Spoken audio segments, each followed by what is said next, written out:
We're ready, okay. So I'm going to go ahead and call the meeting to order of the Select Board meeting Tuesday, June 25th, our fourth of the month of June. It's been a busy June, and our first item is to approve the agenda. Moved. Second. Moved and seconded. Are there any requested changes to the agenda? Hearing none, all in favor of approving the agenda as drafted, signify by saying aye. Aye. Aye. Those opposed? Okay, we have three sets of meetings from our earlier meeting, sets of meeting minutes from our earlier meetings throughout June to approve. The first is the June 4th, 2019 Special Select Board meeting minutes. Moved Second. and seconded. Are there any requested changes to those minutes? I was not present on that day, and my name appears on there. Okay. Any other? Okay, with the one amendment, all in favor of approving the June 4th meeting minutes, signify by saying aye. Aye. Aye. Those opposed? I'm going to have you as an abstention for aye, okay? June 11th, Select Board meeting minutes. Moved. Moved Second. and seconded. Any recommended changes to the June 11th meeting minutes? Okay, hearing none. All in favor of approving them as drafted, signify by saying aye. Aye. Aye. Those opposed? And next is the June 17th Special Select Board meeting minutes. Moved.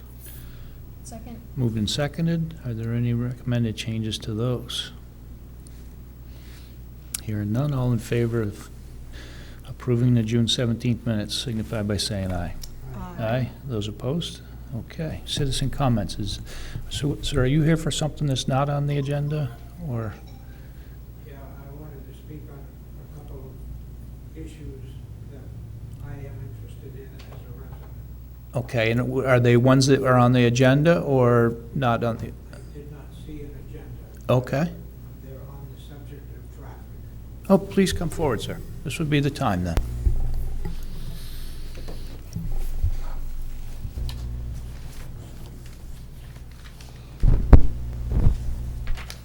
My name is Roger Cole. I'm a resident of Middlebury, and my concern is two things. One, we live at the residence at Otter Creek. We regularly go on Route 7 in both directions, and the two sets of lights, one at Middle Road and the other at the entrance to Hannaford's, they seem to me to be very badly Would you speak outdated. in the microphone, I think? Are you having? They seem to me to be very badly outdated.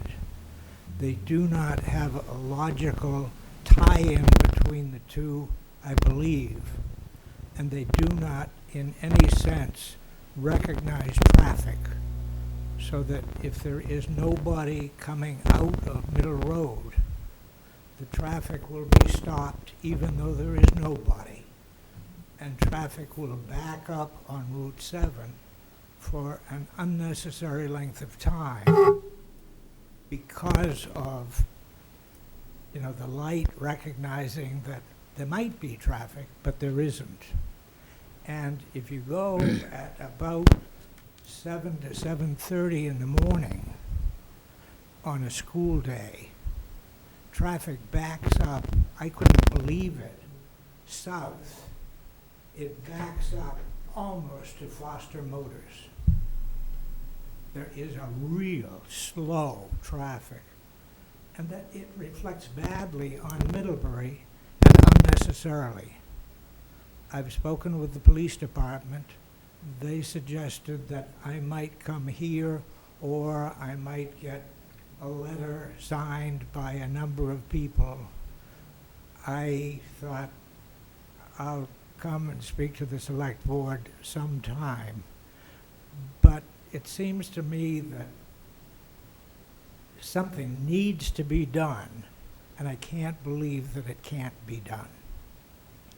If you want to let me know what I can do to let the concern be known by other people, whatever the police did not express Well, I said, has anybody else complained? And they said, yes, there has been some complaint, but there hasn't been a record kept to my knowledge of those people who have a concern, and there certainly hasn't been an interest to elicit the view of citizens regarding that issue. I just think it's an unnecessary nuisance. The other thing is the current situation with regard to the condition of roads. They are terrible in the downtown area. The car gets a beating all around the main part of town. And I'm not talking about the construction for the bridge changes. I'm just talking about the end of winter and into the summer season, around the inn and through the Route 7 section, all the way through town. The roads are terrible. That's what I. Yeah, are those on the list for getting the new? They're V-Trans controlled. They're state. That's what I was gonna say, they're V-Trans controlled lights. We've heard it before. Yeah, so I'm sure Kathleen has taken some notes. I have talked to her and Dan Warner, our operations director, about the timing on the lights. Those two particular lights are controlled by the state, by V-Trans. They're not town responsibility. And in the past, our Director of Public Works has been able to work with V-Trans, and they've had some issues with the equipment there that they've addressed, and maybe we just need to reach out to them again and ask them to reevaluate. So we'll take a look at that. Okay, and I have spoken with the person, and I don't have the name of that person, but Was it Dan Warner in the town, or? no, it was not in the town. It was a person, I believe he was in the state. Oh, okay. I could get his name and pass it to you. You're always welcome to call Kathleen Ramsey, sitting here. She's our town manager. Anytime you have a concern, you can call or email her. Any concerns you have. We love to see you at a select board meeting, but you don't have to wait for a select meeting to talk to us. You can certainly. And the condition of the roads, I'm assuming you're talking like about Route 7, Court Street. Yeah. Those roads are slated to be repaved in 2021. So, yeah. So we have a little bit of a wait on that, and we're aware, and I don't know what else I can say. Hopefully about patching that might enable the road to be smoothed out and not do such a job on the car. Well, in several areas, the condition of the road is beyond the equipment we have available in the town, and it's a little bit of a challenge to put money into those roads when we know the state's coming in a couple years to repave them. But we've talked about it on our infrastructure committee meeting, and we'll continue to, if they degrade further, we may have to choose to do something sooner rather than later. So. All right. Is it potholes or the ridges? I'm assuming it's everything. Are there potholes? Oh, some places, yeah. North of the green, around the Middlebury Inn, there's pothole, Yeah. We can't patch those with the patch? That would be a question for Bill. Okay. I know he can do some, it depends. Roger, thank you for bringing those to our attention, and we'll certainly talk with our Department of Public Works administrators. They'll be here even this evening, I think, on some stuff. But we'll bring that up and see if there's something we can do. We're acutely aware of some of the signalization problems that we have within the town, and we're working on the ones that we control. It's actually on the agenda for this evening. But working with the state to get theirs fixed at the same time is appropriate too, so. Yeah, the two that I mentioned are controlled by the state. Yeah, correct. Is that right? Yes. Yeah. Okay, thank you, Roger. Thank you. Thanks for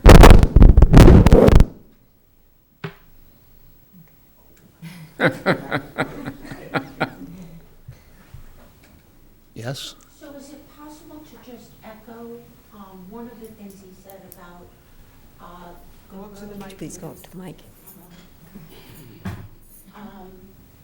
particularly as you get down to where the entrance to the high school is? I mean, the amount of water that people were going through that was now splashing up. So, I'm sorry to interrupt you, but the catch basins at the foot of Charles Avenue there, where those cones are, have degraded beyond it, and they are slated to be replaced. And some of the water issue there may be related to equipment that has failed that is scheduled for replacement. So, This year, within this yeah, year. yes, this season. But it Yep, we know. is kind of impressive. Yeah. So some of the water issue may be solved when that work is done, so. And then we also got a lot of water. 3 inches on Thursday, No. according to the rain gauge. I understand that. Yeah. Okay, so let's move on to the ash borer, emerald ash borer situation. And Chris, if you could come forward. Thank you for your time. Chris is the only town tree warden. Am I getting heard on this thing? I don't, Okay. So, as you know, Bristol, they found the EAB, and it's more than likely here in Middlebury already. Not in any large numbers, so we've got a little bit of time.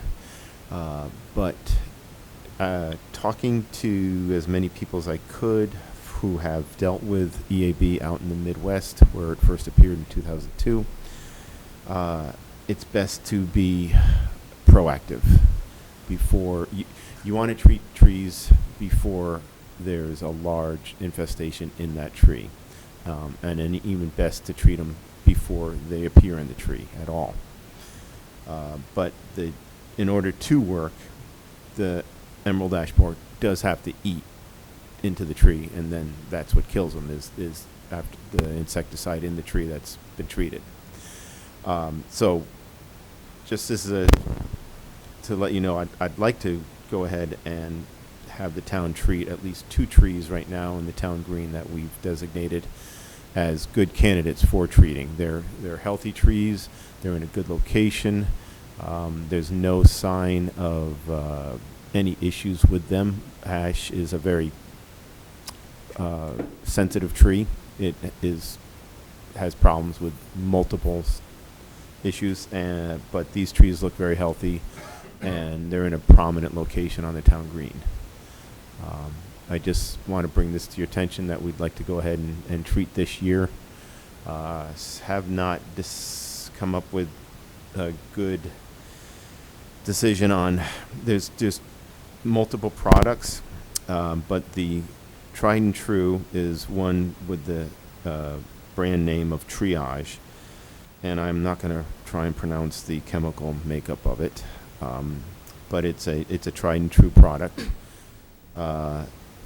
Then there is also a organic product, and it too has got a very good reputation. I've talked to multiple sources who do use it. They're very happy with it. It's more expensive. It is not as 100%. Let's see, I'm not trying to come up with the right word.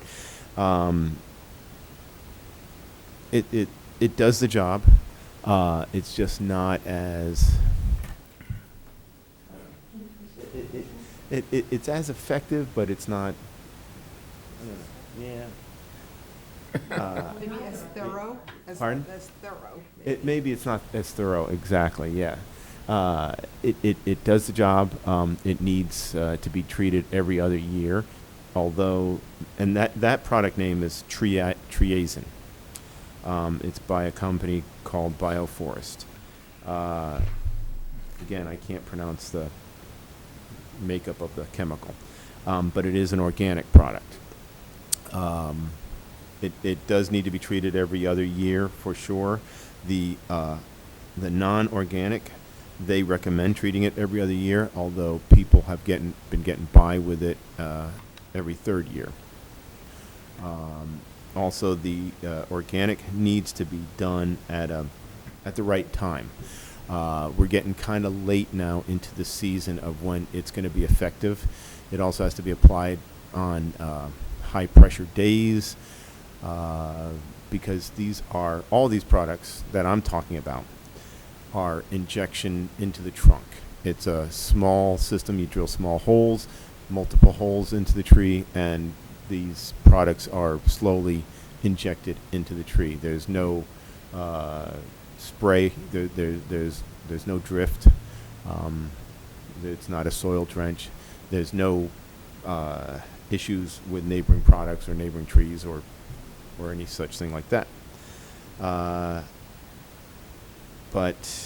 So I want to give you the information that we're hoping to go ahead and treat at least 2 trees. Maybe we're going to come up with a few more that we feel need to be treated, but to go ahead and do it this year and get your input, or just to inform you.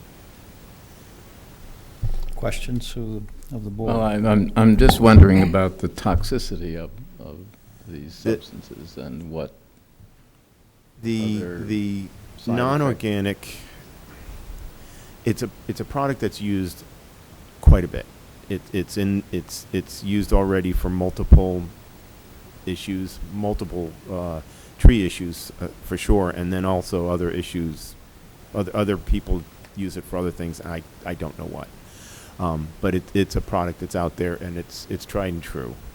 And again, it's an injection. There's no spray. There's no drift. So it's only in the tree. So only pests that attack the tree will be have an issue with either one of these products. Well, I mean, I'm not opposed to this. I think this is something we need to address. Although I think we probably have to look beyond using this kind of tree. In other words, we've got to replant our neighborhood, so we have. I mean, I grew up when we used to have elm-covered streets and so on and so forth, and they were gorgeous. I guess I would think that. I guess I have a concern, but it's just a lingering concern. When you put a chemical into the tree, it doesn't just stay in the tree. I mean, in other words, this is an organic thing, and I simply express a concern that we're using poisons, and these poisons kill organic substances, and that's what we. I agree with you 100%. We are also, of course. When I started as an arborist, the company I worked for, we were still spraying DDT, because even though it was outlawed, if you had it, you could still spray it, we were spraying. And that's why you're dealing with me, who doesn't have a pesticide applicator's license, and I had no intention of ever getting one, because after spraying DDT, I wanted nothing to do with chemicals. I'm not making an argument against doing this. I'm simply raising a concern, and I think it's always important when we're dealing with the environment to make sure that we're not creating another problem. That's all. And I can't tell you that we're not. No. I just I realize that. with the information we've got, and I agree with you. I think it is a problem, but and we're not we're only talking right now, and I'm not trying to minimize it, but we're only No. talking about treating 2 trees right now. Right. Because, well, first of all, I think ash aren't, you have to be very selective with which ones you decide to choose to treat, because they are very prone to so many other issues. And second, we can't afford to treat them all, and we don't want to put that much toxicity into the environment. So- Farhad? Go ahead. So my question is, you're taking care of all the trees on the public property, right? Only on the public trees, right? The town tree warden is, yes, responsible for Okay, that. so what happens to tree that's on private properties? After you treat them, what if those are infected? How do you deal with that? I don't know what to tell you. The homeowners are going to have to decide what to do with their own trees. And once you treat these trees, how long are they? They have to be done every other year after that. Till pest is gone from the community. Well, we don't know if it will be. But Right, that's- meanwhile, if there are other infested trees on private property, then your public property trees will be prone to getting infected again. Well, no, because the product, the insecticide kills them as they attack the tree, as they start eating on the tree. So that doesn't allow them to do their damage to that tree. So no, it protects them. Whether you've got a treated tree, and then 30 feet away you've got an untreated tree, and this untreated tree is infested and is, has 10,000 emerald ash borer, they cannot do damage the treated tree. For a couple of years. Right, as long as you keep treating it, they cannot damage the treated tree. So It's I- like flea and tick treatment. Exactly, yes. Laura? So I thought I heard the committee say that it didn't want to go in this direction with doing injections because it kills all other bugs, and so you didn't want to have that impact. And also that we might as well just replace the trees that might get infected and they might not, they might survive. So why wouldn't you be recommending that path? Or what have you learned from these other communities that have dealt with the pest about why? I mean, in hindsight, would they have said, oh, we would have not treated these trees, we would have just let the pest take its course and replaced them with more resilient trees? Some have said they would have treated more trees. No one has said they wish they had treated less trees. Okay. Not that I've talked to anyway. If you want to, yeah. Well, so one of the things is that the treatment that Chris is suggesting, the best treatment at this point, is one that minimally affects other organisms. Now, if you feed on that tree directly, you're going to be affected. And that's going to move up the food chain. But as far as we can tell, it's a fairly minimal effect compared to so many other things we're doing. At the same time, the mortality on ash trees is almost 100%. And Left untreated. Yes. if left untreated. And if you take a look at, in the big picture, the role that ash trees play in a habitat in terms of shelter for other organisms, for food for other organisms, and so on and so forth. All of a sudden you pull that, so if you imagine a web, and all of a sudden you pull that strand out, there are going to be myriad effects no matter what. And so the question becomes, how do we, these are trees that we deemed, might be worth saving given their location. Meanwhile, and it's not included on our inventory, there are 10 huge ash trees at the rec park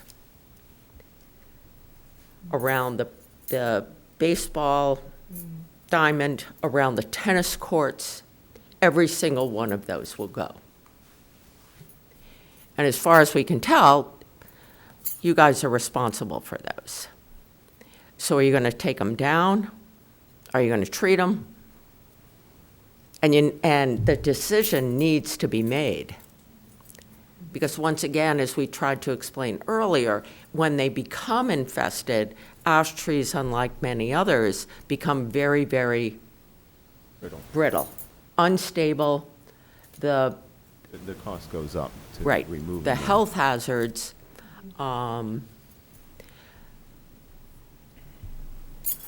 There isn't any good answer to this. And it's, Yeah, we're racking our brains too. I mean, Right. we don't want to be putting chemicals into the environment, but. Right. But do you save some? And then we have, one of the things that's in the most updated management plan is we have not begun to do rural road inventory. So we've just done in town. I would guess there are hundreds and hundreds of ash trees on rural roadsides within the public right-of-way that the town is responsible for. And we need to get a handle on that, but we're like a little group. And so is it, do we start a citizen science group? Who does that?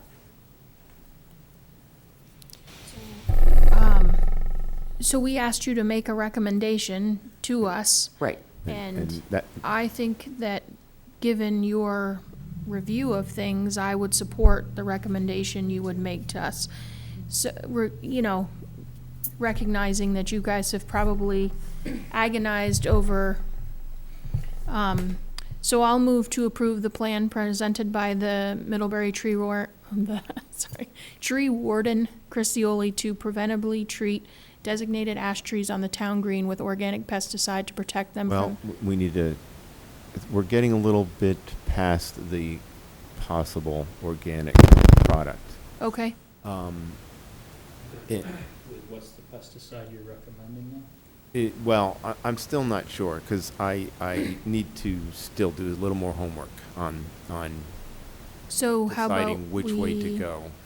Whether, if we've got time, the organic product, triazine, is only administered by one company in Vermont right now. They think they can get here in time, but they're not 100% sure. And again, you want to do it on a high-pressure day when the tree will take up the product. But I would assume it's better earlier in the spring before the trees are making leaves and. No, actually, you want the trees leafed out, Oh, okay. but but you don't want it too far off into the summer. The non-organic product can go into later part of the season because it is basically more toxic. well, what are you recommending, Chris? So are you not ready for a motion then? I am not 100% sure yet which way to go. I mean, if we were about a month earlier, I would be with triazine. I would be I would rather use that. I'm just not sure that that's gonna do the job and get it done. I'd still like to go with that. So let me, Have been in touch with the company that can inject it, and they think they can get here. And that's what I'm hoping. But I also didn't want to give them any definites until I've talked to you. so how about if I make a motion to approve the plan presented by you to treat the ash trees on the town green with what you decide is the best choice to control the EAB on 2 trees in the town green. I'll second that. Okay. And the one last question is, this will be within your budget for the year? Yes, it is. Okay. Yes. Are there any other questions? All in favor of approving the motion to support Chris's the tree committee's recommendation, signify by saying aye. Aye. Those opposed? Okay. Thank you for your time and patience with my inability to get out what I really want to say. Well, thank you for all the effort that you've put into this. I know it's a lot of work for a small committee, so. Well, we appreciate your time. Thanks. Do you need to approve the updated management plan? Do we? Last time we ran that by the infrastructure committee, so why don't we do that approach again? Okay, thank you. So Dana Hart had a request for a public assemblage permit to possess and serve alcohol is provided in the town's alcoholic beverage restrictions ordinance for an event at the library on October 3rd, 2019. It was in our packet. Are there any questions on that?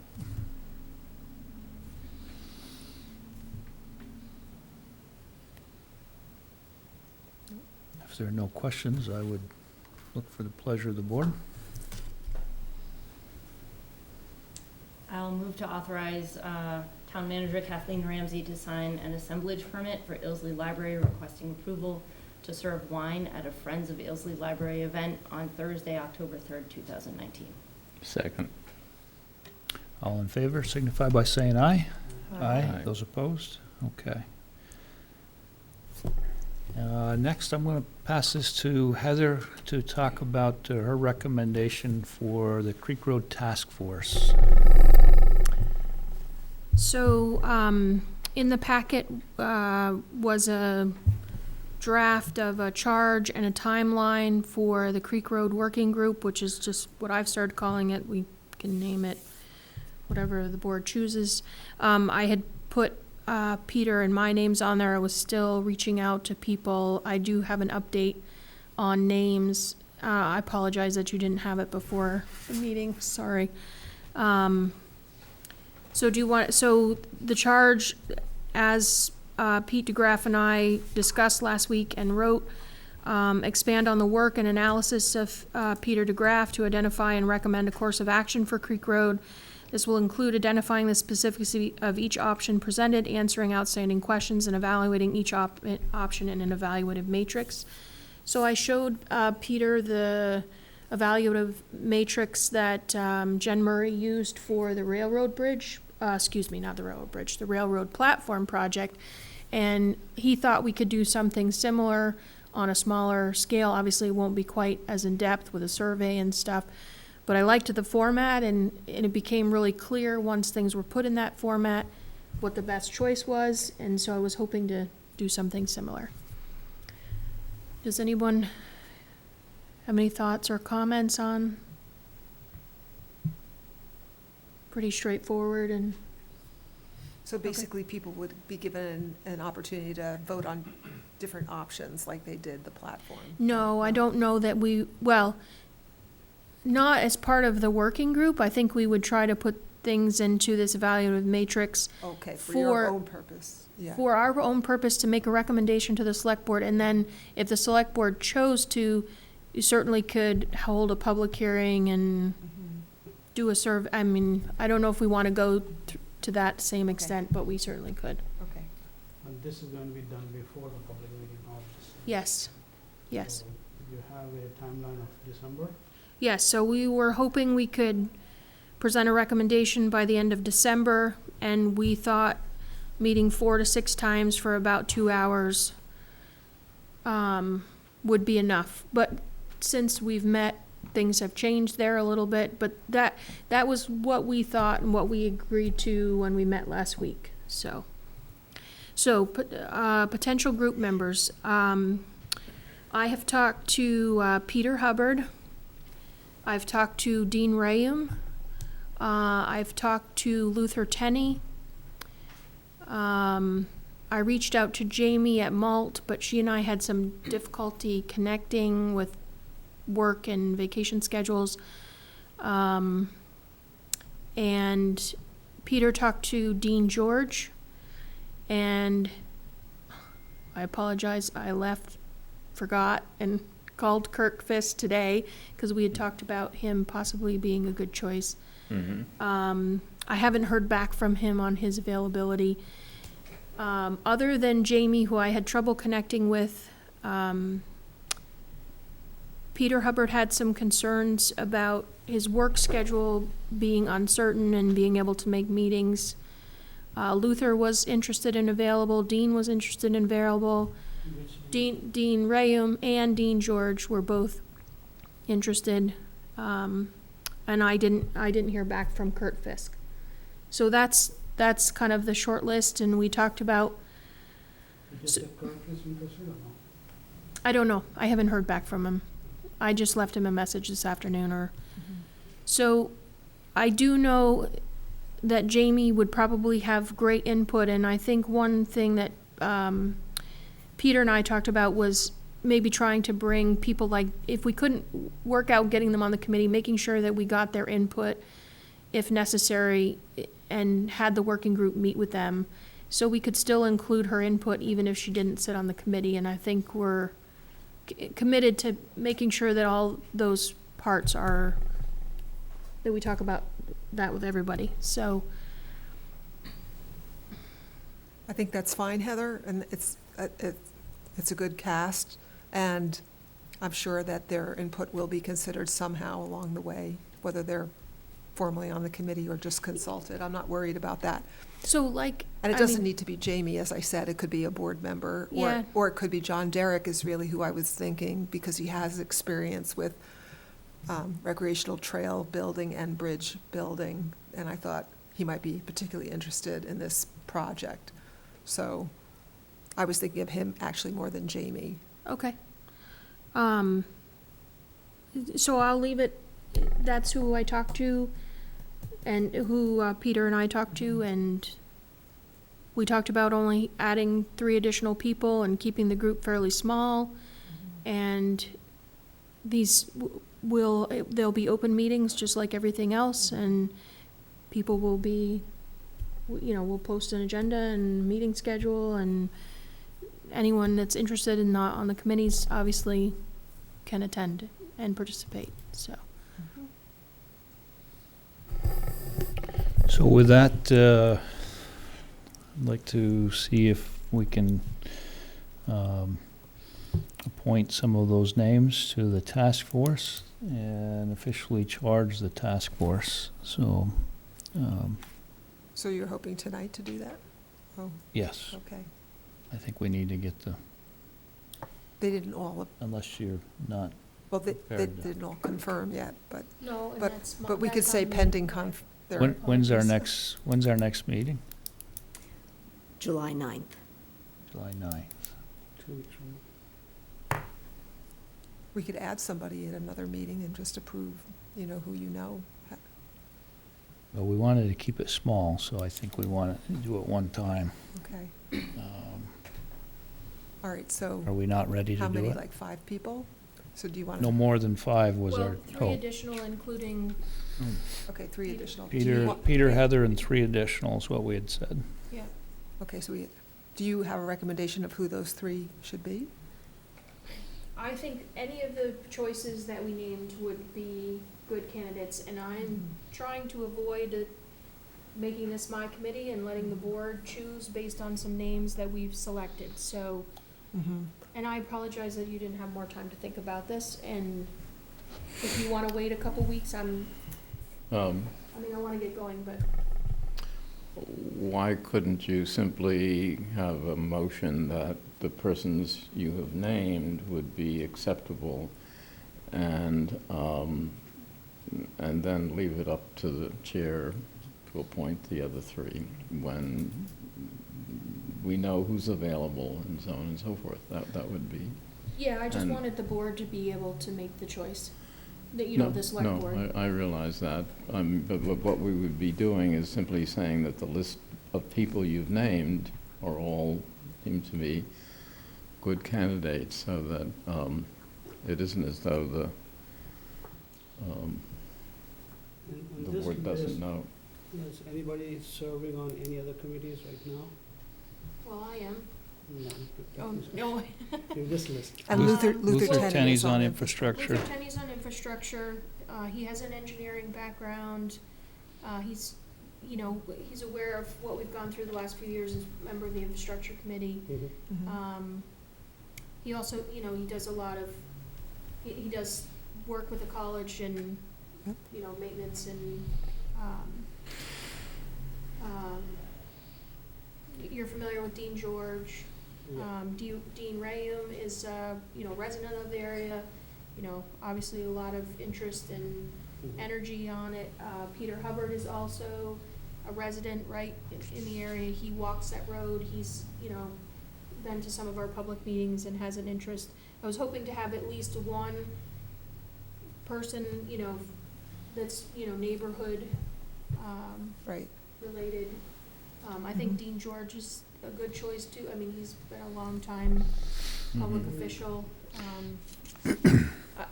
Kirk has also been an infrastructure committee member, and he also has a construction background.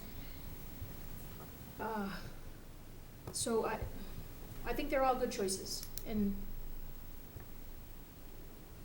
I'm not feeling partial to any one in particular. Brian, I don't know. I agree with what you said, that we should at least make sure we have one person From the who neighborhood. lives in the neighborhood Yes. and is affected by these decisions on this committee. Mhm. I think Luther Tenney, with an engineer background, is a good candidate. I think so too.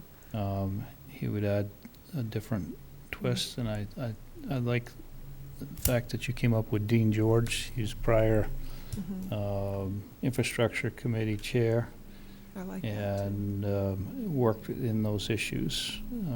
So if you took those two and Dean, who's from the community down there, Mhm. that gives you a board of 5, That's what I'm thinking.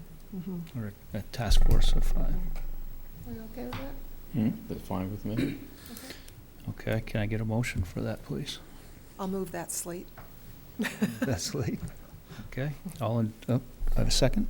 A second, okay. Any questions or comments on it? Hearing none, all in favor signify by saying aye. Aye. Those opposed? Okay, now the charge of the task force, a motion for that. I move to approve the select board charge for the Creek Road Task Force as discussed. Second. Moved and seconded. Are there any questions on that? Hearing none, all in favor signify by saying aye. Aye. Aye. Those opposed? Okay. So just right. one other comment. I got emails late, but one thing I think that I thought Peter was gonna bring, Peter DeGraff tonight, was kind of a budget for his part of this work. So we don't know what that is. But I think we're under what we had originally said for the work he's done so far. But that is sort of one piece, I was hoping to have tonight to sort Nail of down. review, so. Okay, we'll have to take it up on the I 9th. think Peter is at about $4,000, a little bit under $4,000 of a $5,500 budget, so that should get him through till July 9th. All right, Okay. thank you all, and I'm hoping to have a good process and a recommendation. So if you came forward in December, this might actually be something that we would have ready for a town meeting Yeah. discussion, I think that's what we were. so that everybody That's could what we were participate. Okay, Yeah. all right, thank you. Next is our ad hoc plastic bag ordinance committee. And I think everybody read Governor Scott signed S-113 into law, and now we have a state statute that regulates the use of single-use plastics. And so we had delayed the committee's charge until we knew what was going to happen. Now we know what happened, and the question is, do we feel there's value in having this committee or soliciting this committee for a new charge, which would be educating and preparing our community for the new statute? And if so, how would you like to proceed? Well, I mean, I think, well, I sent you a note, that statutes consist of two parts. Laws are, one is the requirement, the rule itself, but the other is the preamble, which explains the reason why we're doing this. And I don't believe that if the committee were charged with writing a rationale for taking this action, in other words, we're basically endorsing what the state has done, but giving the community a reason why they ought to take it very seriously. In other words, what our purpose is in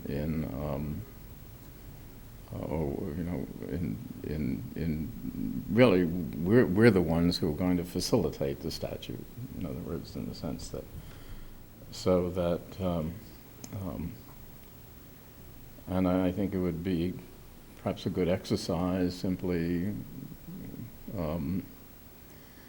to explain to ourselves. I mean, I think the committee would have to explain to itself, and then finally to the select board and to the town, why we think this is a very important statute, and what we hope to accomplish by means of it.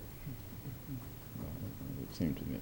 At the same time, it seems to me there would be a question of those who would be immediately affected by it in terms of merchants and so on and so forth, how they might be able to deal with this, and how the public is going to deal with it. I mean, there are still plastic bags around, and I mean, I shop at the co-op, and when you take bulk, they're putting paper bags around, but they still have for produce plastic bags and so on and so forth. And I think it's perhaps worthwhile for the public to have the discussion, but I think before it has a discussion, there ought to be some short, concise statement as to why we're doing this. I mean, to a certain extent, it's a question of waste and human waste, and it surely is a monstrous problem, I think, in that respect. I don't know whether I've been expanding too much, but I mean, basically I can tell the difference. You're the philosopher, and I'm just the knuckle-headed doer. So I was thinking more of charging to just the education part of what is the statute, and how does that apply to our merchants and to the consumers who may have become dependent upon and will need to start thinking about bringing reusable bags and stuff like that.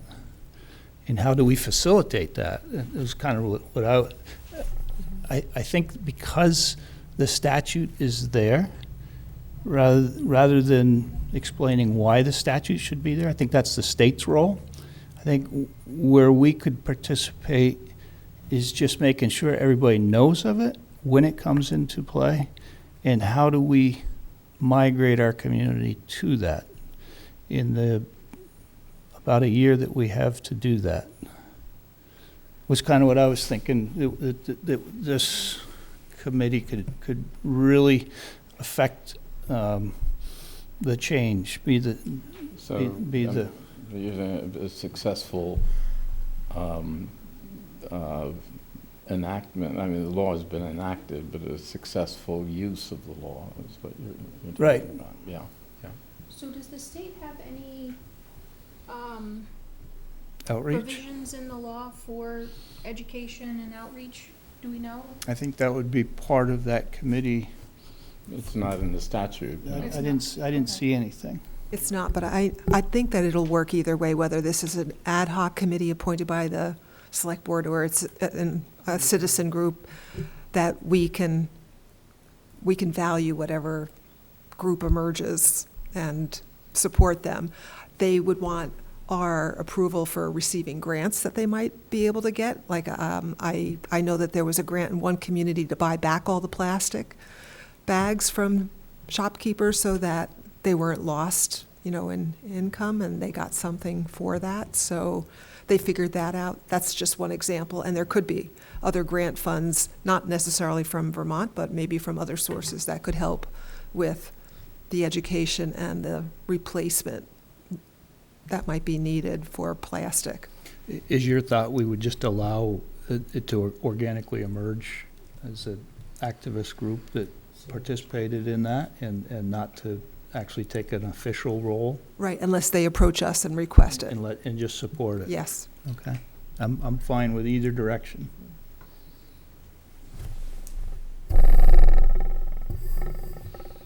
Yeah, I mean, I don't. I mean, that's how it all got started, right? Right. I mean, we had a similar situation with recycling and food scraps, Right. like where Right. we're still in that transition because people are still preparing for food scraps not going into waste starting in 2020. And the town did a little pilot project, if you remember, where we put in a solar digester in the back, which you could still visit, that's back there. And it was part of an effort to really teach people, what to do. So exactly what we're speaking to. And a similar project could be done by anybody from actually our Addison County Solid Waste Management District could initiate something. They have outreach people. That's what they're there for.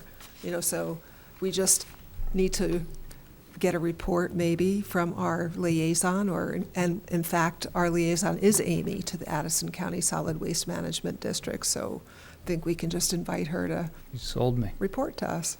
I think it might be beneficial, regardless of anything else, to provide for some time at town meeting for the group to present, since they presented at last town meeting, and that way we have that continuity Good idea. and the follow-up. And that's a good place to get a lot of people in one room to hear what needs to be heard. I mean, there's no need for us to have a committee as long as we're facilitating and supporting, and so. Is that true, though, Kathleen, that if you have a citizen group that wants to receive a grant but needs like a town match or town stamp of approval, that they could do that? They just simply approach the select board and ask for our We support. do it all the time. That's what I thought, yeah. Mhm. Okay. So do we need to officially disband the committee? Yes, so I would seek a motion of such. So just to disband the. Based on that S-113 became law. So. I can't do it, it's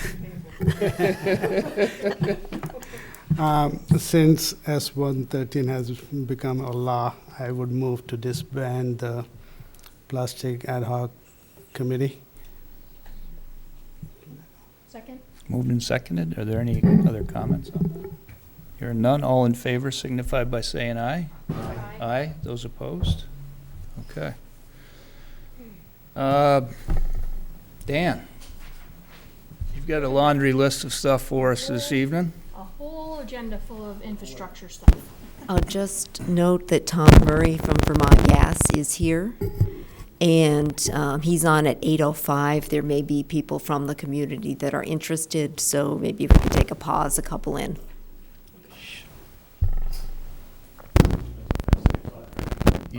That means you've got 11 minutes, Dan. Okay, here we go. So the first item is the recommendation for police department insulation contractor. As you know, we separated that from the rest of the window infill project.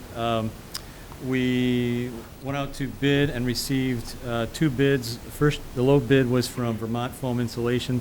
Their bid was $5,785.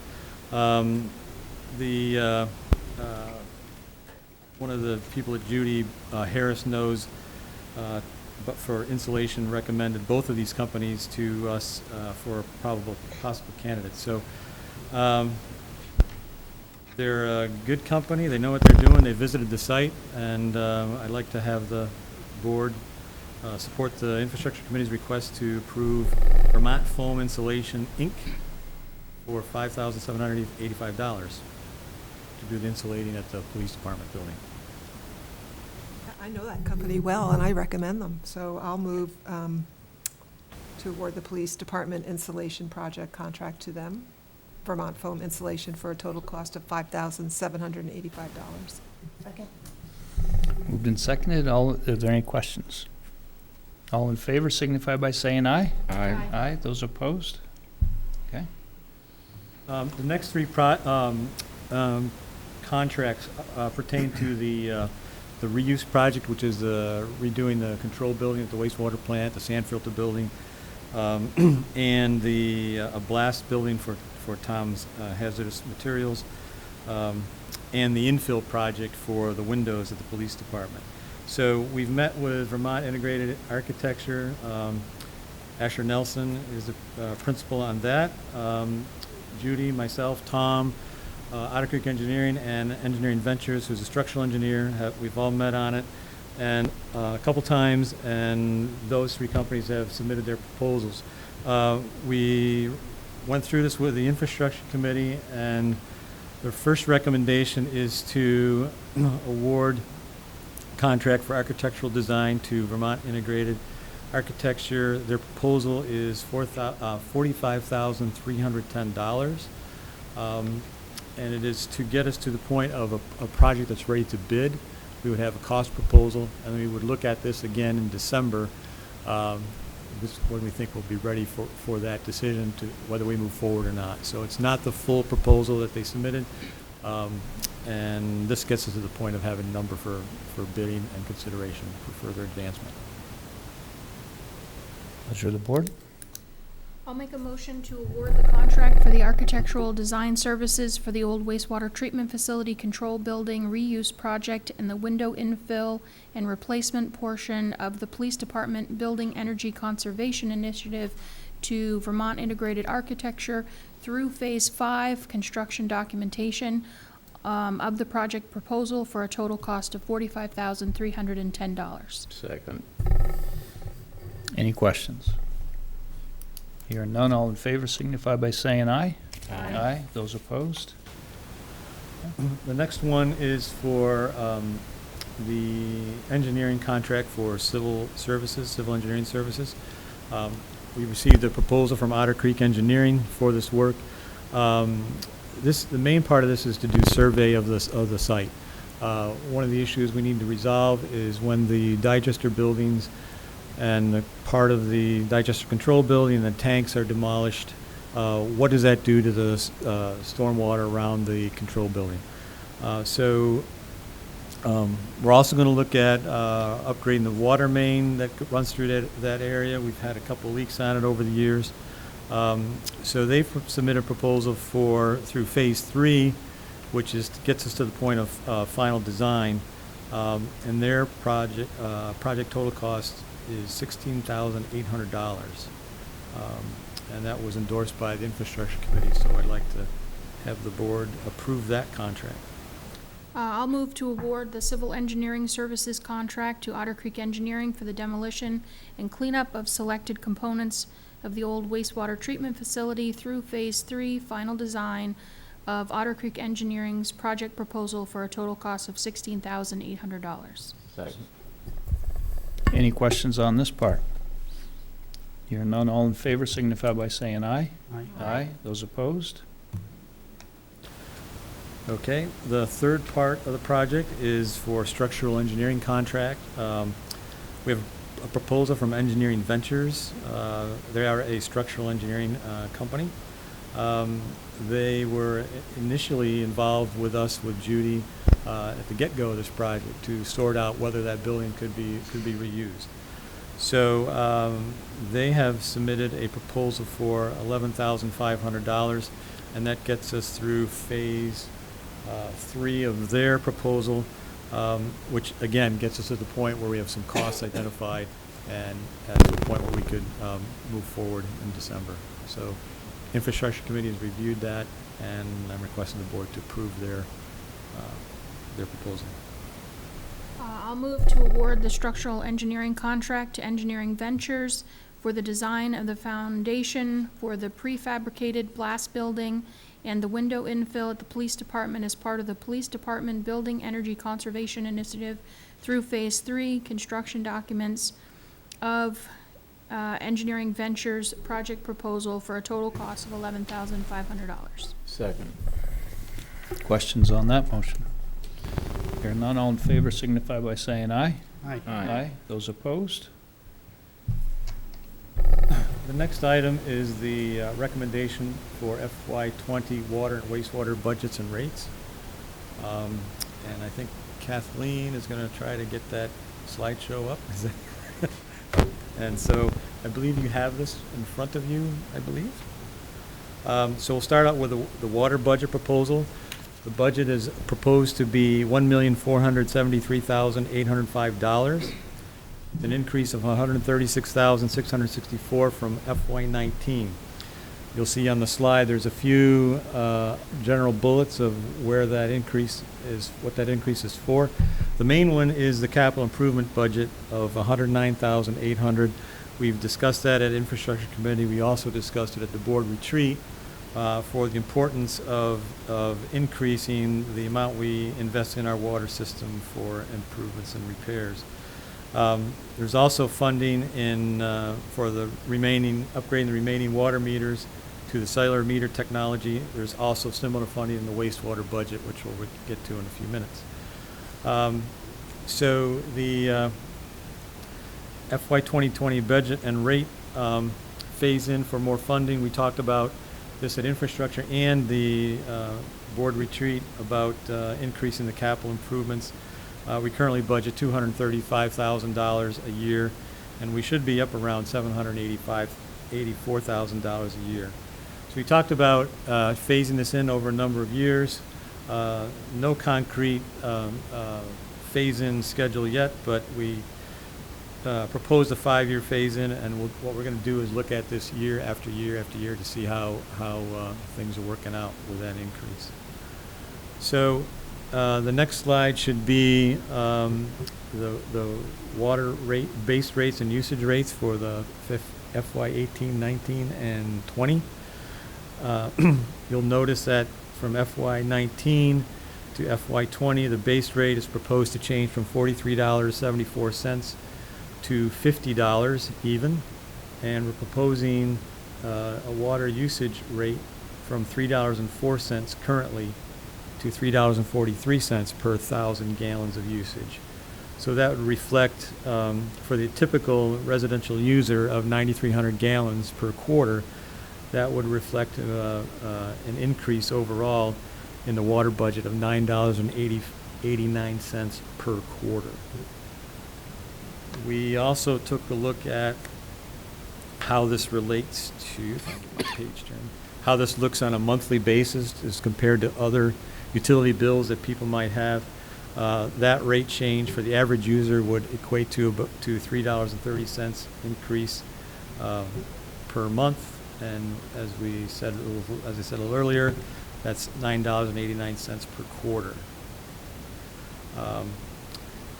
We already talked about the goal for trying to invest more funds into our water fund, and the idea of trying a 5-year phase-in of additional $549,000 over 5 years. Of course, that could be a longer amount, but then the longer you go, you have to figure in the cost of inflation for an extended time period.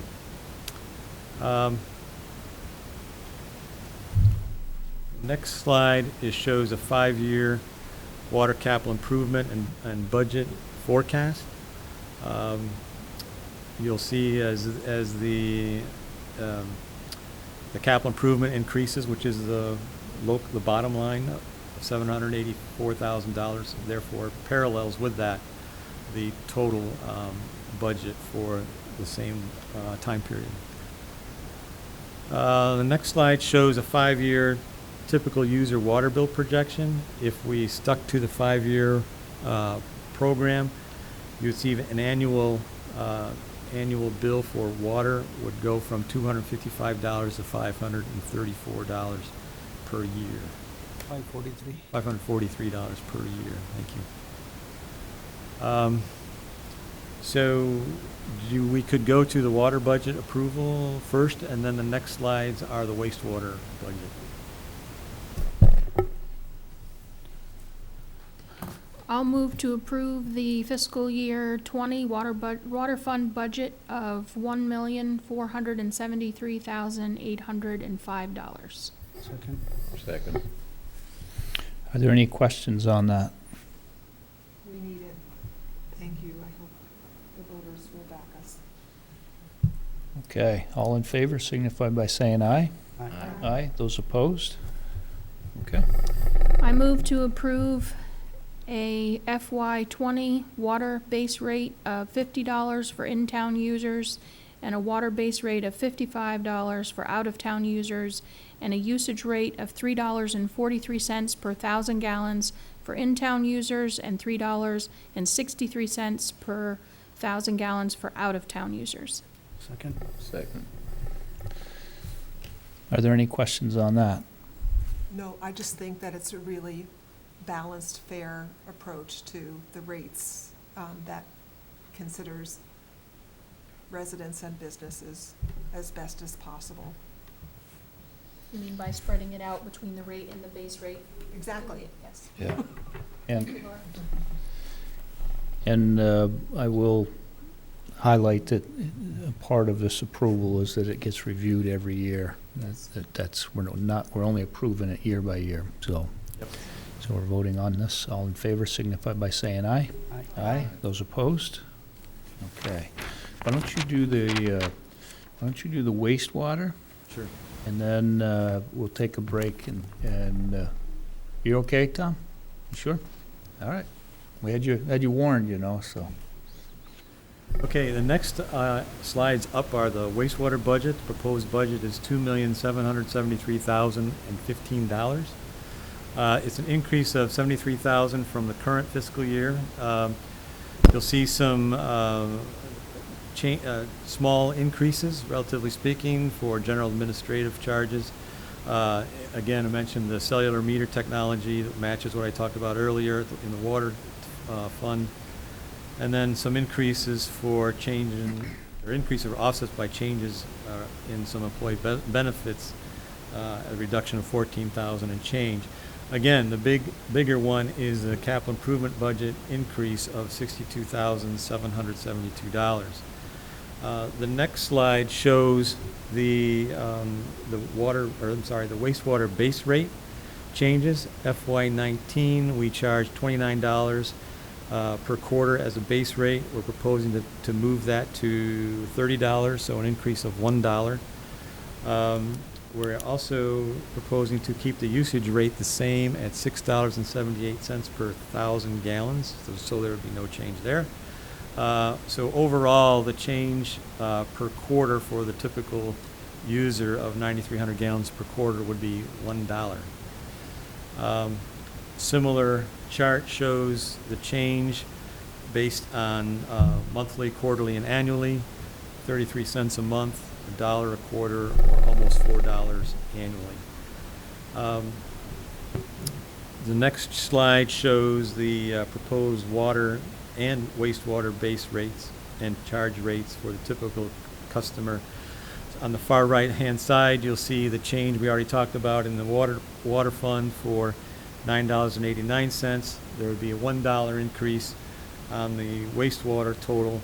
And so for those that are on water and sewer, they would see a change of $10.89 per quarter for the average user. Again, looking at it monthly versus quarterly and annually, $3.63 a month, $10.89 a quarter, or $43.56 annually. So I would seek approval of the budget and the rates. I'll move to approve the fiscal year 20 wastewater fund budget of $2,773 and $773,000 yeah. 2,773. The number that's up on the board. Second. Sometimes I do really well, and sometimes I just cannot spit it out. Moved and seconded. Are there any questions of Dan on this? Okay, all in favor signify by saying aye. Aye. Aye. Those opposed? I move to approve an FY 20 minimum base rate of $30 per quarter and a usage rate of $6.78 per 1,000 gallons. Second. Moved and seconded. Questions on this? Hearing none, all in favor signify by saying aye. Aye. Aye. Those opposed? Okay. Okay, the next item is the sidewalk replacement contractor bid approval. I had 4 contractors attend a walkthrough of all the sidewalk segments on our list. We received 2 bids, one from Acker Construction, who did the work last year, and Champlain Construction.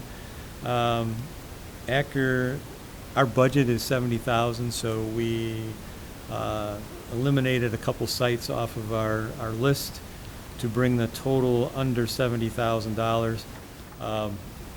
So I'm requesting the board to approve Acker Excavation bid for $68,180.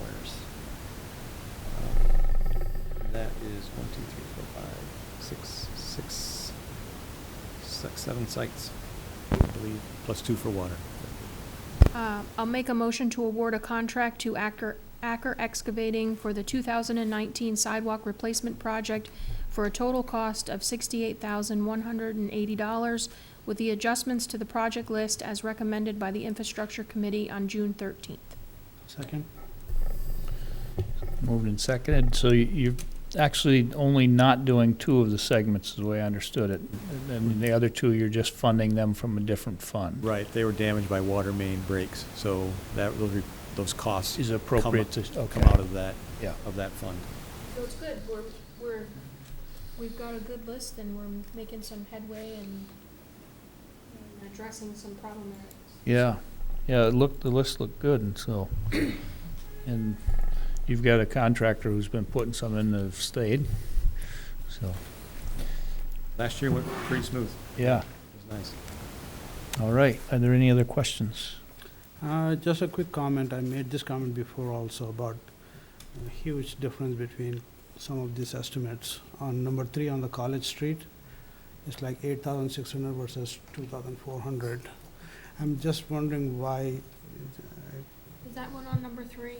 yeah, Yeah, it's when same we kind of looked work. at it at Infrastructure Committee, I thought something was reversed there, but Yeah, it's his written, he's got it in writing, Are and, they doing the same amount of work or Yes. something else? yes. Why they come up with such a variance?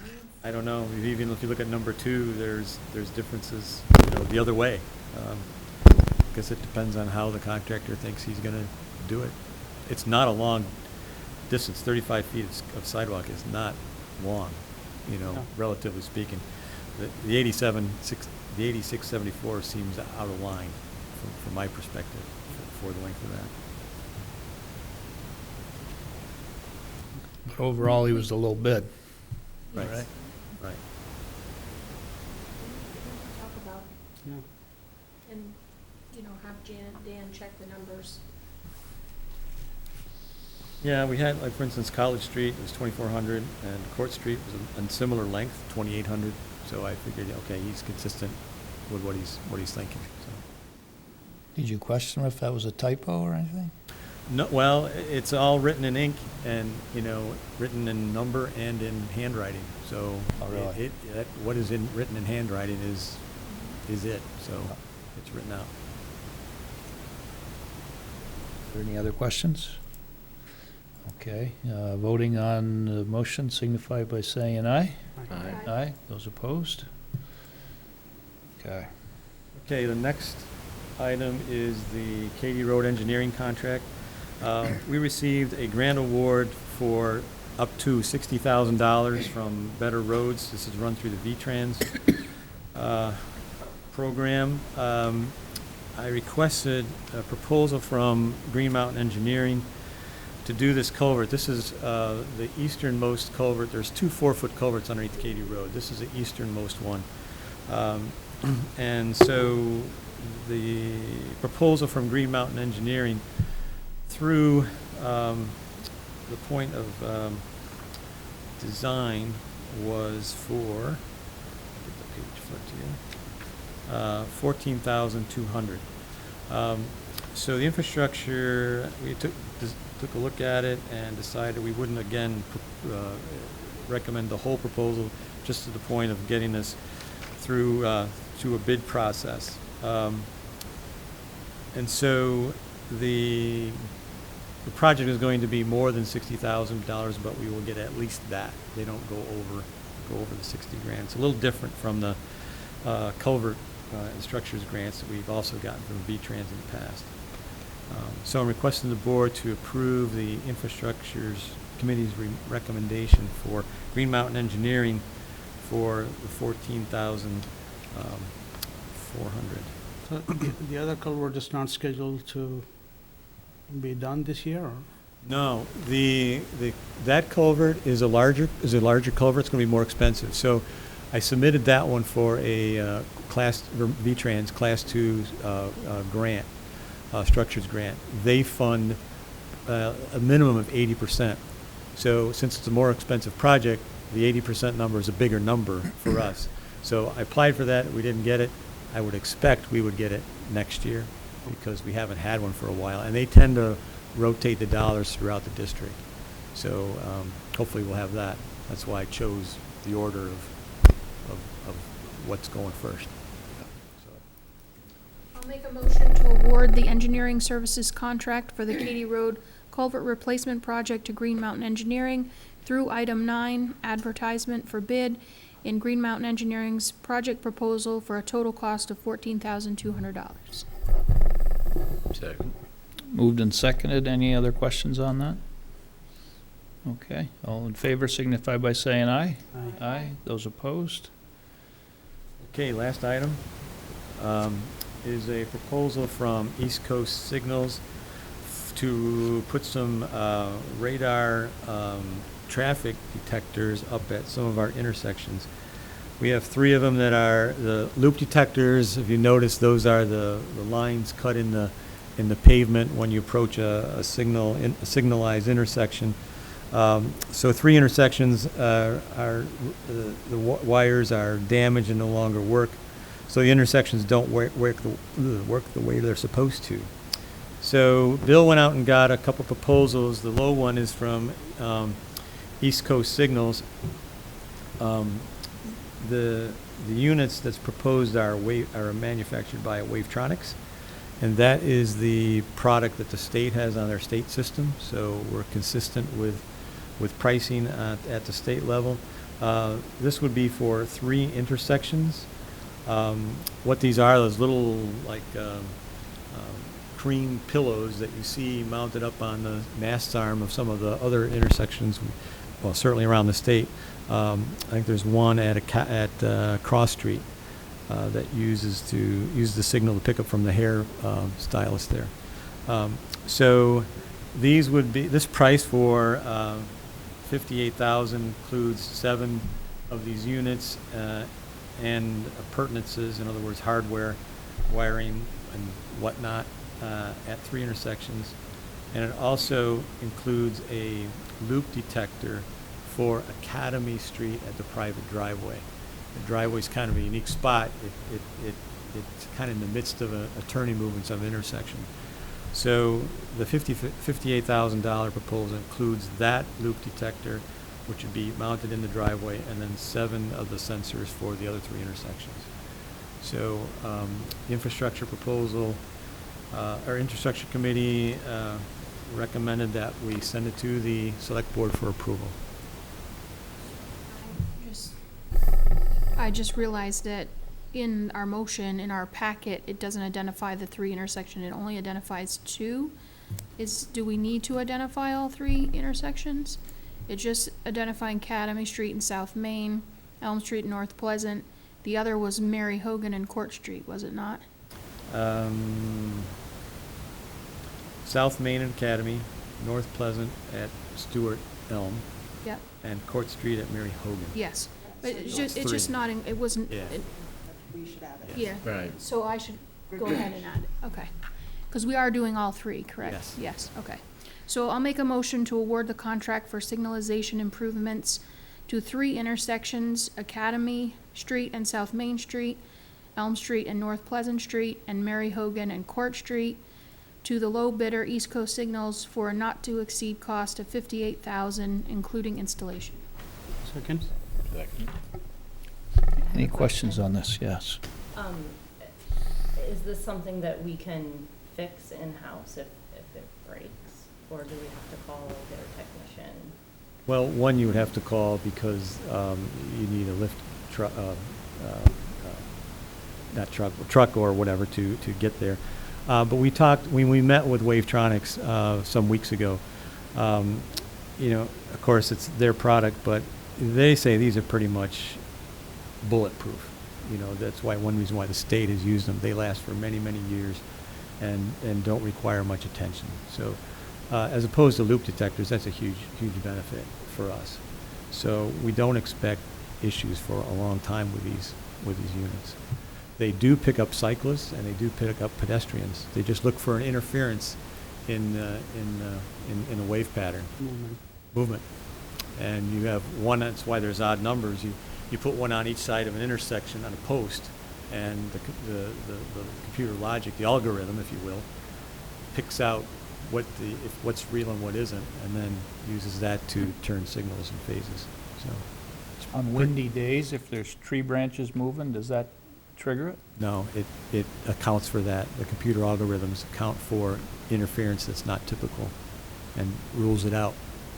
What about wayward livestock? I had a cow on my street the other day. It would pick up a cow. Okay. Yeah. How about if I'm flying a kite? Yeah. Dean? We had talked, I think it was in infrastructure committee a while back.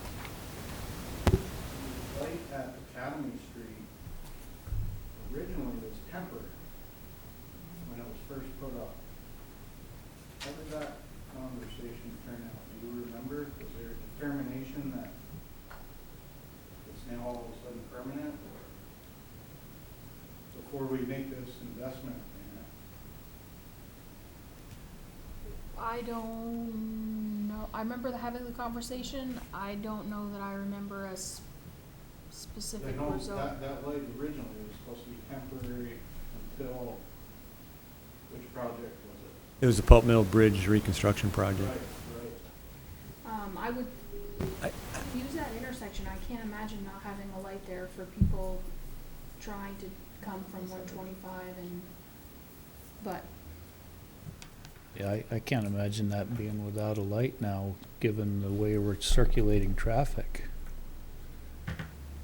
do we have any numbers, traffic numbers? I think Tom Hanley chimed in on this some years ago too, because this discussion came up a while ago, and whether it was needed. I can't swear to it, but I think Tom had some input in that it was a good idea to keep the light. I'm not taking a position on this. Yeah, I do think the biggest issue we've had is the lack of the loop working, right? Yeah, it calls for Academy Street every time. Yeah. In the phases. So it's a 17-second call for Academy Street, whether there's one car or 30 cars. I think when it was working, we didn't have as many issues, but Right. we've had a lot of complaints more recently. Yes. I think because even when no one's sitting at Academy Street, it's calling for a cycle there, and people on Main Street. Main Street are Stopped. backed up, and there's no one turning. How many of our lights are programmed to flash after a certain time at night and through into the morning? None. How come? Because the programs are, and with either kind of loop detection or radar, the through movements get a green light all the time until a side road hits a detector or is sensed, and then it puts the signal through a phase. So I think the state has always encouraged us to not use flashing lights, because it's a false sense of security that if I have a yellow light, I can just, go through and not pay much attention. And red lights, sometimes people just stop and go, they get used to it. I think you really want to do is to stop, make sure you stop that traffic from the side streets, and not give a false sense of security that's through traffic without paying attention of a yellow. There's some kind of logic in how people process a flashing light versus a stop and go, that they don't recommend the flashing signals. I don't know if I agree with that logic, but I guess so. Most of the lights on Shelburne Road, they become flashing. They all flash, and in Brandon, I don't know why we don't. It would seem like if it's flashing red on the side roads, it's a red light. You have to stop. One of the reasons we used to have it at Charles Avenue, after a certain time, would go to flash. Yeah. And then we had sports events.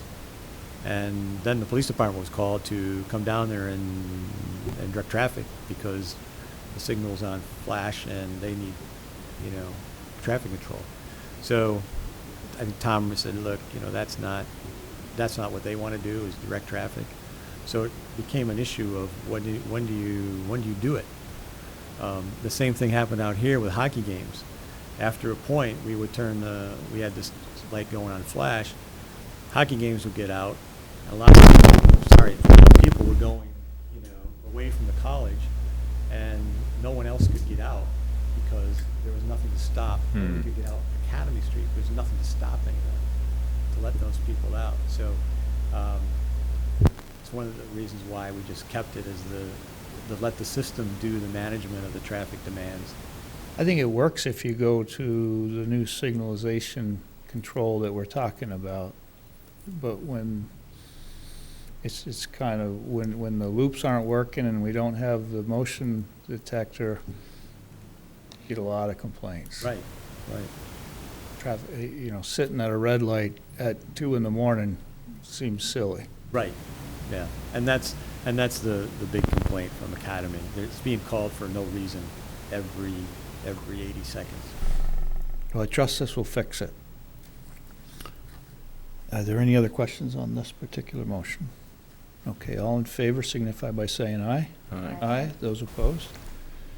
Okay. Hey, Dan, it wasn't on the thing, but while we have you here, Roger Cole came this evening and was talking about the lights that the state controls down near Hannaford's and coming out from the middle school and the lodge. Middle Road. Middle Road. Middle Road, yeah. And have you had any complaints on that lately? What's the situation? Just ask D-Trans to look at the timing on those lights again, please. That traffic is getting backed up. And maybe ask them if they would consider putting in the radar units on those lights. That would be my suggestion. If we could get radar units on those Yeah, as well. They have cameras now, but. They do. Yes. Yeah, but I can, Well, Maybe it's the timing, just solely timing them. yeah, and it seems like they're out of sync. okay. Like when you get a green light at Middle Road, by the time you get to Hannaford's, you have a red light. And then you have a red light at Middle Road when there's a green light at Hannaford's. And it's like traffic can't flow through that section.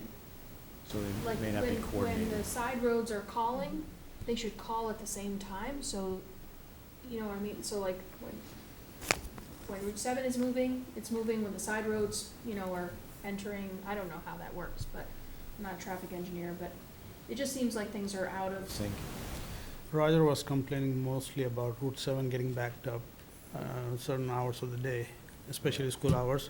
Sometimes he claims that it goes all the way up to Foster Motors. Traffic is backed up. on I Route don't 7. doubt that, because I've seen that. And, Yep. and a few times not that this is the main cause, but if someone takes a left turn into the pharmacy, and if it happens twice in a row, with the amount of traffic coming north, that's what happens. Yeah. And it takes, I live by the airport, and to drop my kids off, sometimes it takes as much as 25 minutes. It's Right. 3 miles to the town. Yes. Traffic. I'll ask them to look at timing.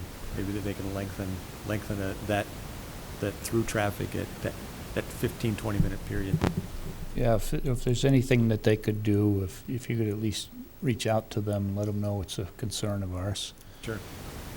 Chief came to hear the discussion on moving his storage forward. I think I've been involved with the town here for a dozen years between the infrastructure committee and the select board, and Chief's had that in his budget and been requesting it for as long as I can remember. And he left out of here before with a big smile on his face, so he sees it in the future. Keeping the dream alive. Yeah. He was also eager for the window project as well, Yeah, or the foam insulation. Yeah. It's time. another winter Yes. will come. Okay, thanks, Dan. Thank you. Thank you. Tom, I think we're ready for you. 8:05 must be here by now. What is up with that microphone tonight? Good evening, folks. Thank you for your time tonight. If I may, I'm here to talk about an easement that will enable the Goodrich Renewable Natural Gas Project. And I'll just give you a quick history on that. I think almost all of you, if not all of you, are familiar with that project. It's a project at the Goodrich Farm in Salisbury. They will put in a digester and create renewable natural gas. So it's basically taking that methane that people use for cow power. In this case, will be injected into our pipeline, and it will be used to serve Middlebury College's heating load. So Middlebury College can be 100% renewable, and we also, Vermont Gas is going to purchase some of that to offer to customers in our program where we offer renewable natural gas to customers. So it's a great program, great project. We're excited about it. It's going to, the farm is going to have, phosphorus removal. They're going to be able to use the digestate, the final product, to offset bedding costs. And so it's a great project. We're excited to finally get it going. Some of you have been around for a few years now. I think there's folks at Middlebury that talk about a 10-year cycle. This is finally at the point where it's moving. I think it's been talked about for about 10 years. So in the course of us connecting that project, we will be building down Halliday Road, over 3 Mile Bridge Road, and then down Shard Villa. And there's one parcel there that is owned by the Goodrich family, and when we started to do some research earlier this spring, realized that that has a conservation easement that has Malt is listed as one of the interested parties in that, the town, and VHCB. Malt, as you know, is very protective of those conservation easements and took a lot of time and consideration in processing that, and their board did meet today, and they did approve that easement. They do have a couple minor edits to the easement that you see before you. There was one typo that they want to correct. They want to make sure that that they're informed when we're doing work on the parcel, and that there's an abandonment clause to make sure that if the project ever shut down, that we would cap the line. So what I would say falls into kind of the final legal processing of the agreement. So tonight I'd certainly answer any questions about the project. Just to refresh folks, I know there's a diagram there, but this is a section where we'll cross. Normally, as you know, we stay in the town's road right of way, but in order to cross under the Middlebury River in a spot that was allowed for the drill that we need to do, we needed to get into some open land, and so we'll be drilling under the river from what is the Goodrich's farm field, and coming up on the south side of the river near Shard Villa in another one of the Goodrich's fields. So that's the essence of the project, we've got all of our A&R permits, river corridor permits, wetland permits. All the other permits are in order to make this project happen. Our intent is to hopefully have you folks approve this tonight. We've been talking to VHCB about getting them to move forward on their end. We want to start in late July on the construction, so we're we're pressed to get things going so that the project can be ready to start construction. The farm project can start construction this fall and hopefully be operational next spring and summer. So any questions on these? And Kathleen, did you get an official notification from Malt of their support? I did not hear from Malt directly. Tom relayed that to me. Okay. I got an email from Malt and I spoke with their attorney this afternoon, and so. Questions of the board? Not related to the easement per se, but the pipe construction itself, is it different because it's carrying a mixture, or it's the same, it just, the same pipe can Yep, yeah, when, contain both? in order to make this technology work, the methane has to be clean to pipeline quality standards, so we have a quality plan. So that pipe is the same kind of, it's a polyethylene pipe that you folks have seen in town, basically, and by the time it gets injected in our system, it has to be compatible with our system because it's going to be all commingled. So that happens at the Goodrich end, where they make sure that that's the case. The reason I'm asking is because I do like methane digesters. I think it's a good way to contain that important gas and use it for energy. And I'm just wondering about, when we look at our solid waste, not our solid waste, our wastewater treatment, whether more methane could be used for energy. Right, we talked about that. There actually is a digester project that's happening, that is a standard offer project that's happening up on Exchange Street, connected to Agrimark. Right. That's going to generate electricity. And I think you guys have done some work looking at digesters, obviously. We looked at it as well too. The municipal waste digesters trigger different layers of concern from developers. I mean, as long as it's pipeline quality, we would take that gas. I think developers, as you guys know, you're in the business having a wastewater treatment plant. There's a whole layer of regulation when you get into doing stuff with that. And so we haven't found a municipal project that made sense. We looked at it in Burlington and other places. We'd be interested in continuing to have a discussion down here to see if we could make one make sense down here. Pleasure of the board. I can make a motion to endorse the request from Vermont Gas Systems for a utility easement on a parcel owned by Goodrich Farm and with a conservation easement held by the town and other legal entities, pending confirmation from Malt is that still pending? Yeah. That it will support the easement request and pending successful review and approval of the easement deed by town council. Second. Okay, any comments on that? Questions? Hearing none, all in favor signify by saying aye. Aye. Aye. Those opposed? I'm gonna oppose. Okay, so we have an abstention, an opposition, and 4-4. Okay. I also move to authorize the town manager, Kathleen Ramsey, to work with town council to initiate the required 30-day Section 1061 public notification process for the conveyance of a real estate interest held by the town on the Goodrich Farm property. Second. Moved and seconded. Any comments or questions on that? All in favor signify by saying aye. Aye. Aye. Those opposed? Are we opposed? And an abstention. Okay. Okay. So I think Kathleen will verify the two things that, and then can start the 1061. Okay, great. Thanks, folks. Okay. Next on the agenda is Exchange Street Bike Ped Project Grant App, and Kathleen, you care to walk us through that?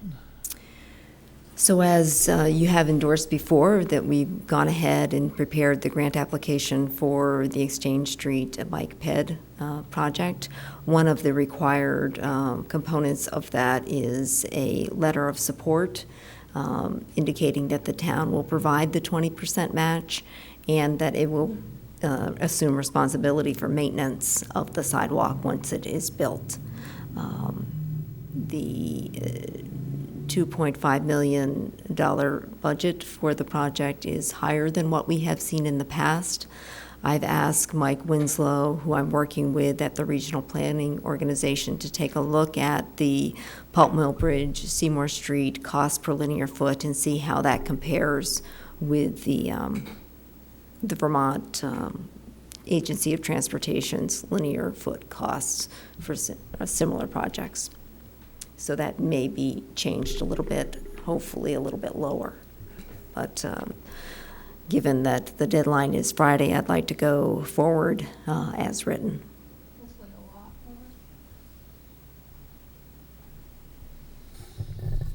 more. So, is this a larger request than the last time, or is this a smaller request than the last? I know what you just said about the price difference, but.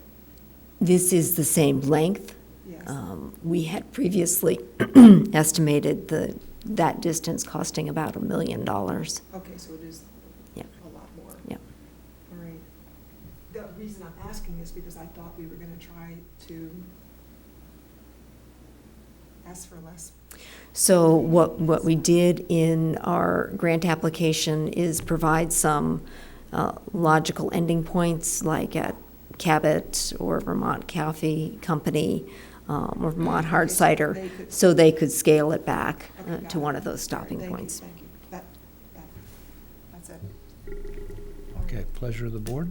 I'll move it to approve the letter of support for the town's 2019 V-Trans Bike Ped Program grant application seeking $2,576,500 in funding to design and construct the final segment of Exchange Street sidewalk project. And this includes the town's commitment to provide the required 20% local match. Second. Moving second. Any comments or questions? Okay. I'm just having a hard time with this amount of money and this project, just. That's, I I don't, can't believe how much it's ballooned. yeah, I just don't know if I had $1.5 million if this, if, you know, anyway, I'm just letting you know I'm struggling. You mean even if we got the money? Yeah, I mean, we just approved $68,000 to repair our existing sidewalk. You know, we're gonna have to considerably up, you know, our winter maintenance costs, our, anyway, there's a lot of, Our match goes up too. you know, we need to do a better job of taking care of what we have, and so, anyway, all the stuff we said before. Yeah, I'm not saying I don't support going forward with this project, it's just a lot of money. And I'm struggling with it. I understand that. It's just so rapidly changed on Exchange Street with the number of users we have down there. And I think it is hard, but I really do think it'll be a gem. And I do, it'll attract more. I want to see the state do something about changing the way we fund infrastructure specifically for bikes and pedestrians. You know, I want to see the bike and community putting something into the system that pays for some of this stuff, I guess, and I haven't seen that yet, and I just, you know, from my perspective, from the cost of putting a commercial truck on the road and the registration costs, the insurance costs, that, you know, the cost of fuel, which is, you know, which they keep wanting to put carbon tax, you know, we put all this money in, and then, you know, We're not asking pedestrians to pay for sidewalks. yeah, we do, they pay for their town budgets, Yeah. Okay, well, the same. yeah. I mean, in all fairness, the bikes are also not the equipment that's tearing up the road. And needing it to be fixed more quickly or repaired more Yeah. often. True. And I do think we get a fair amount of tourists who come in from out of state to bike. And I'd like them to come through Middlebury and buy a sandwich.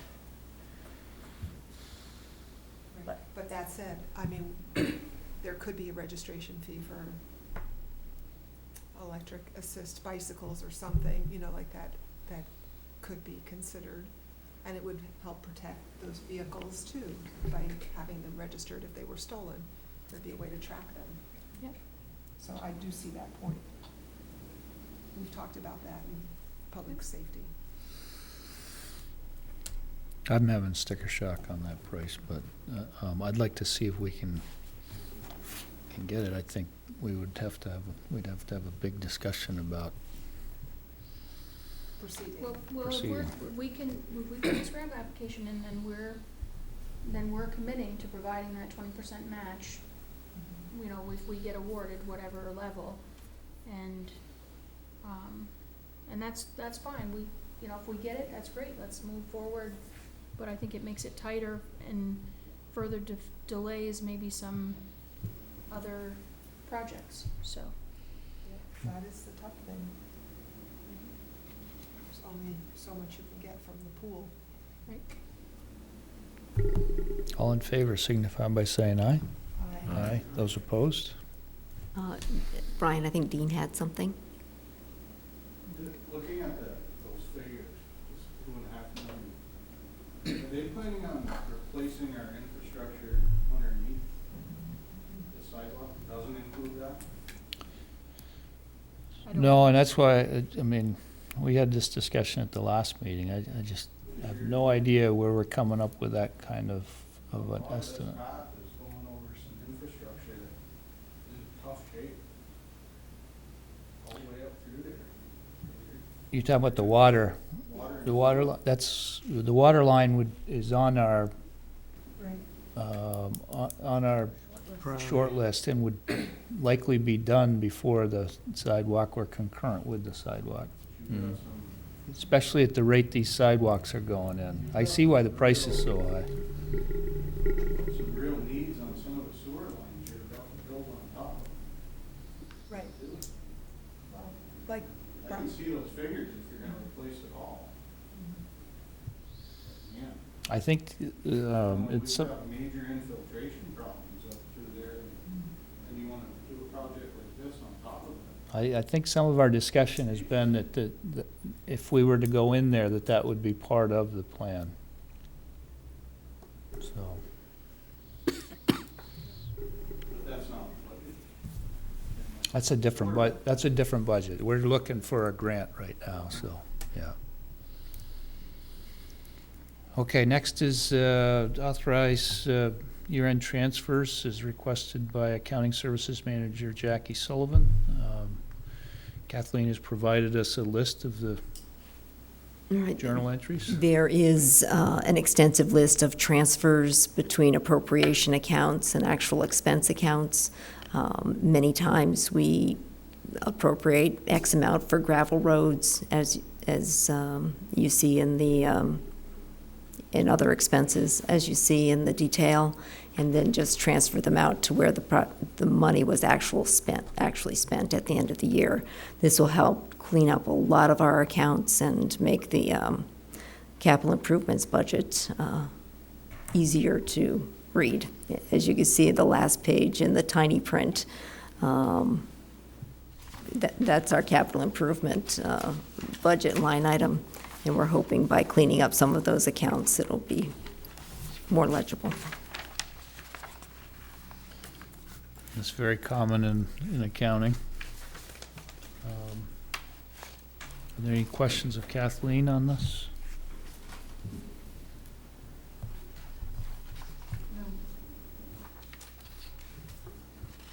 I'll move to approve the fiscal year-end capital improvement closeout entries as presented. Second. Movement seconded. I didn't hear any questions, so all in favor signify by saying aye. Aye. Aye. Those opposed? Kathleen, year-to-date budgets.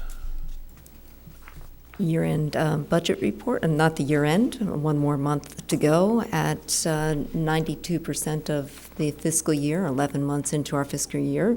We're in decent shape overall. The police budget is somewhat under budget, but as you know, we recently settled our police contracts, so there will be some additional expense in June. But even with that, the chief predicts that we will be slightly under budget with the police department due to some vacancies there. Public Works, due to our poor winter conditions, is going to be over expensed. Recreation, we're projecting an under expense there. We're seeing at this point of the year, we're 71% of the budget expended, compared to 94% last year at this time. Then on the revenue side, you'll note, particularly on the charts that I gave you, that local option tax was very robust this year. Last year was $995,000. This year was just a hair over $1 million. So that will indicate that I'm going to change the 5-year rolling average on the materials that I've given you for the local option tax projections. Previously, I had been using a 5-year average of $929,000. With this latest figure, that boosts that to $952,000 as the last year 5-year average. We're also seeing some good revenue from interest earnings for the first time in many years. We budgeted $10,000 in interest revenue and have actually received in the order of $75,000 year to date. That's on the money in the Cross Street Bridge Fund? That, the money in the Cross Street Bridge Fund is a separate $46,000. $75,000 is in the balance of the general fund. Thank you. Equipment fund, you know, we've been hard hit with the need for repairs in the equipment fund and are expecting to be over budget there. We did budget slightly more for repairs next year to start to address that, and we're also trying to get back on track with the replacement of our equipment so that it doesn't get into to be such poor condition in need of so many repairs. And water fund, although maintenance mains has been more than budgeted, it is better than last year. So we're on a good trend there. In sewer fund, we also had a couple of repairs at pump stations and our variable frequency drives that will drive that over budget as well. And that's my budget report. Questions of Kathleen? Okay, hearing none, if you give us an update on Seymour Street, Pulp Mill Bridge. Okay. You have in your packet a proposed change order for construction oversight services by DuBois and King. That project is going to be wrapped up in the next week or so, and this it will enable the construction engineer to be on site full-time during the last 2 weeks of the project.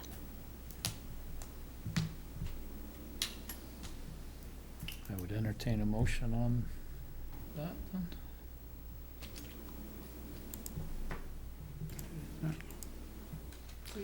I'll make a motion to approve the proposed amendment number 1 to DuBois and King, Inc. agreement for construction inspection services for the Pulp Mill Bridge and Seymour Street Sidewalk project for an amount not to exceed $8,438, and authorize Town Manager Kathleen Ramsey to sign the proposed amendment. Second. Any questions on that? All in favor signify by saying aye. Aye. Those opposed?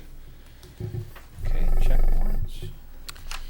So I have reviewed the warrant report, and I will make a motion to approve the total expenditures in the amount of $418,717.12, consisting of $296,845.78 for accounts payable and $121,871.34 in payroll for the period June 18th, 2019 through June 25th, 2019. Second.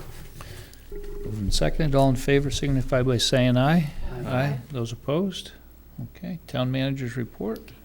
The Planning and Zoning Office is amending its construction and development fee schedule to reflect increases in town clerk recording fees that will take effect on July 1st. The construction and development fee schedule was last updated in 2006. The addition of town clerk recording fees to the schedule will help ensure that the Planning and Zoning Office recovers staff and material costs associated with carrying out its functions. And that is it for the town manager's report. Okay, board member concerns. Lindsay, I do not have anything. Thank you. Victor, Heather, I'm good. Farhad, I'm good. Laura. I know, I do have something. 5 in a row. I was really pleased with Ilsley Library's effort to do outreach and attend in a mobile fashion at the recent Middlebury Farmers Market to bring the services out to the community. And I think that that's a good trend, for the downtown construction project in terms of allowing people to access our services that way. So I just wanted to say that I really thought that was good. And I'm also glad to see the Middlebury Farmers Market move into the downtown in a creative way, which they will be doing on Thursdays during the summer at Bundle. So they're gonna bring a piece of the farmers market into downtown. So there was an article in Monday's Addison Independent about that as well, which I thought was great, that we're cross-fertilizing that way. So I just wanted to applaud that. And I also wanted to speak to summer and temperatures in our building. So it was very cold. No, it was When we not. came into, I thought, into the building. And that's because I'm used to keeping thermostats set at 75 in the summer, which is what the Middlebury College campaign has been. And it's an effort to really have a policy to set thermostats during the summer at a certain degree temperature for conservation. It also has the benefit of not shocking human bodies to the extreme heat that we have when we go from really cold buildings to hot outdoors. So, you can read articles about this, I have, and so there's a health benefit too, to not having overly cooled interiors. And 75 is a comfortable temperature. It's the temperature at which the skin is most comfortable. That's why thermostats should be set up a little higher in the winter and then set back at night. And we should be doing the same in our buildings in the winter. So I'm wondering if the Energy Committee might look at a thermostat control policy for conservation that looks at temperature settings for summer and winter with that in mind, so that we can save money. Because when you look at our electric bills in the summer, and those of us that are reviewing check warrants see the spike that's occurring when air conditioning comes on, like that, it does add up. And why not save some money simply that way? So just briefly, I did notice it was cooler in here. I checked the thermostat. The set temperature was 75 degrees. The actual temperature was 72 degrees.